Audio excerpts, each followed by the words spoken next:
Mr. President, ladies and gentlemen, our negotiations have been held in a constructive atmosphere of mutual respect.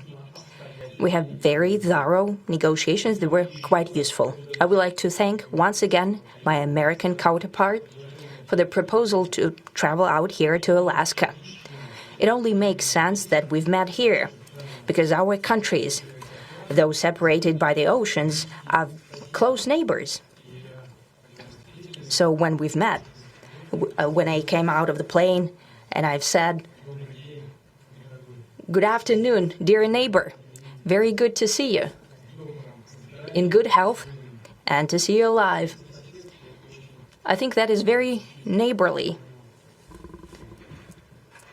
And I think that's some kind words that we can say to each other. We're separated by the Strait of Bering, though there are 2 islands only between the Russian island and the U.S. island. They're only 4 kilometers apart. We're close neighbors, and it's a fact. It's also important that Alaska has to do with our common heritage, common history between Russia and the U.S., and many positive events have to do with that territory. Still, there is tremendous cultural heritage back from the Russian America. For example, Orthodox churches and a lot of more than 700 geographical names of Russian origin. During the Second World War, it was here in Alaska that was the origin of the legendary air bridge for the supply of military aircraft and other equipment under the Lend-Lease program. That was a dangerous and treacherous route over the vast emptiness of ice. However, the pilots of both countries did everything to bring closer the victory.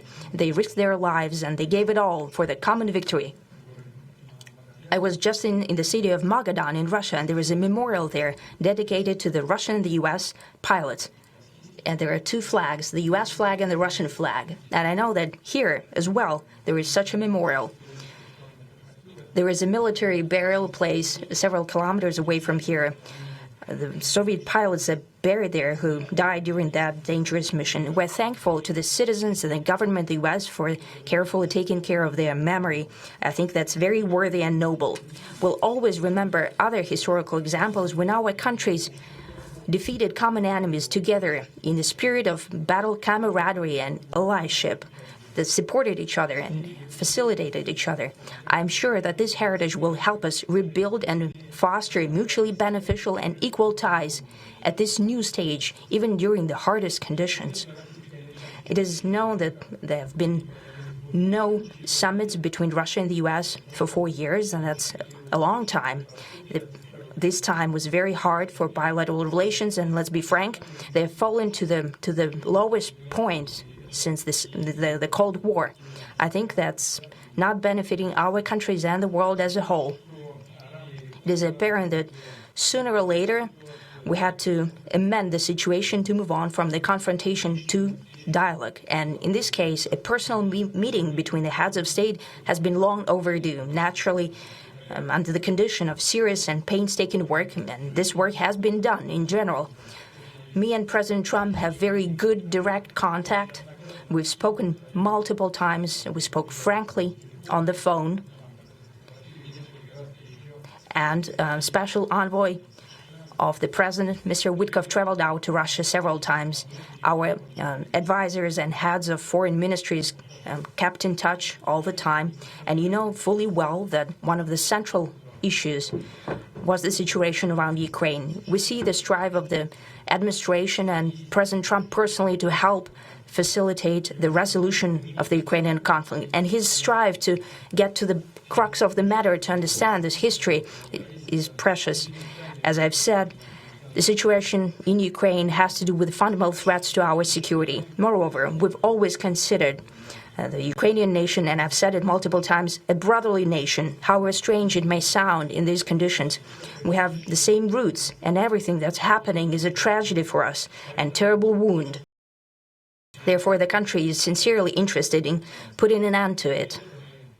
At the same time, we're convinced that in order to make the settlement lasting and long-term, we need to eliminate all the primary roots the primary causes of that conflict, and we've said it multiple times, to consider all legitimate concerns of Russia and to reinstate a just balance of security in Europe and in the world on the whole. And I agree with President Trump, as he has said today, that naturally the security of Ukraine should be ensured as well.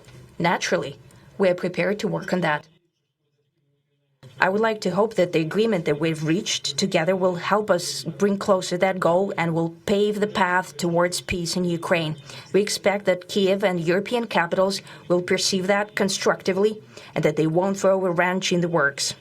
They will not make any attempts to use some backroom dealings to conduct provocations to torpedo the nascent progress.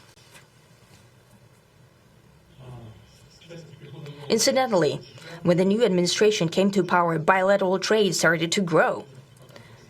It's still very symbolic. Still, we have a growth of 20%. As I've said, we have a lot of dimensions for joint work.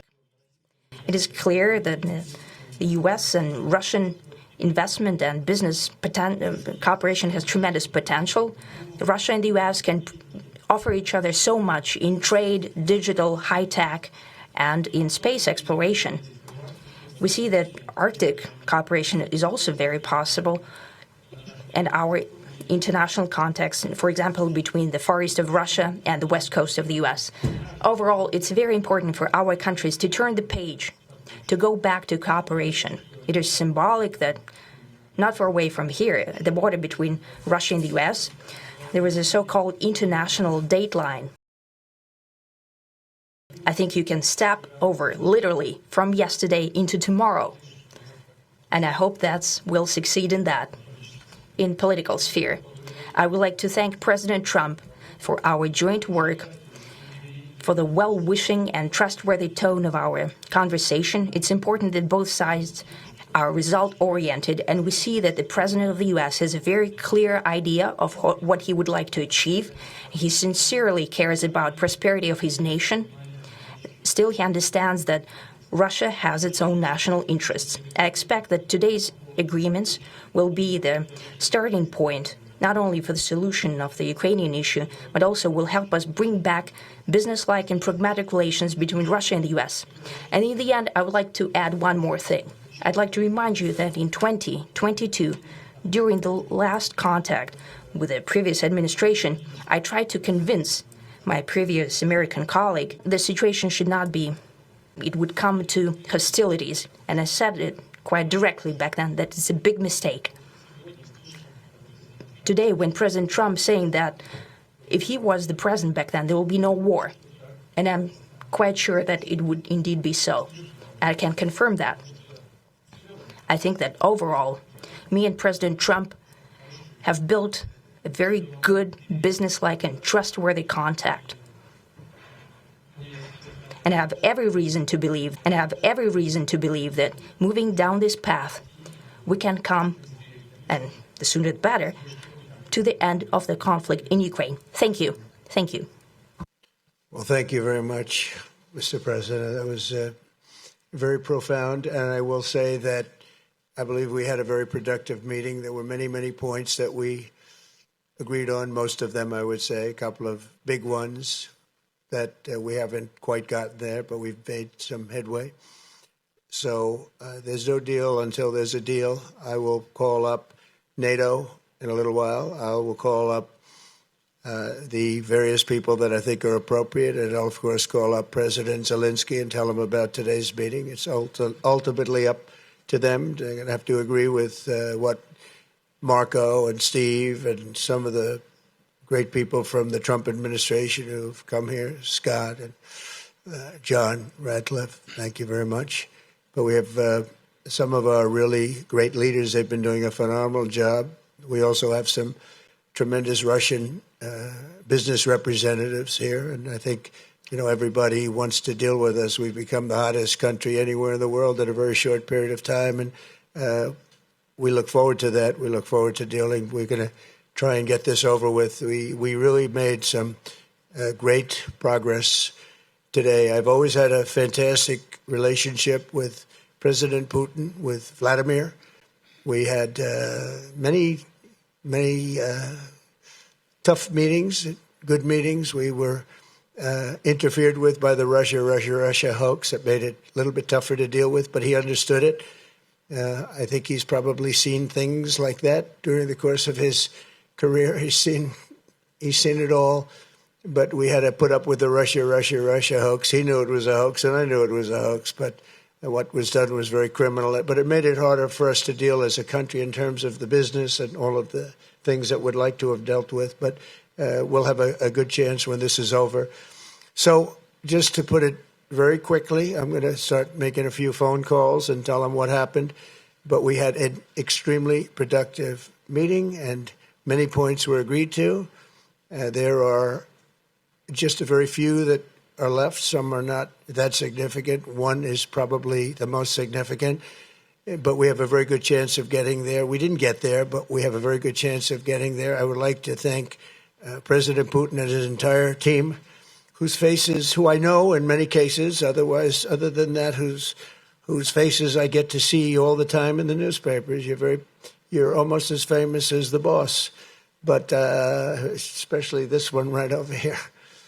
But we had some good meetings over the years, right? Good, productive meetings over the years, and we hope to have that in the future. But let's do the most productive one right now. We're going to stop really 5, 6, 7,000, thousands of people a week from being killed, and President Putin wants to see that as much as I do. So, again, Mr. President, I'd like to thank you very much, and we'll speak to you very soon and probably see you again very soon. Thank you very much, Vladimir. Next time in Moscow. Oh, that's an interesting one. I don't know. I'll get a little heat on that one, but I could see it possibly happening. Thank you very much, Vladimir. And thank you all. Thank you. Thank you. Thank you so much.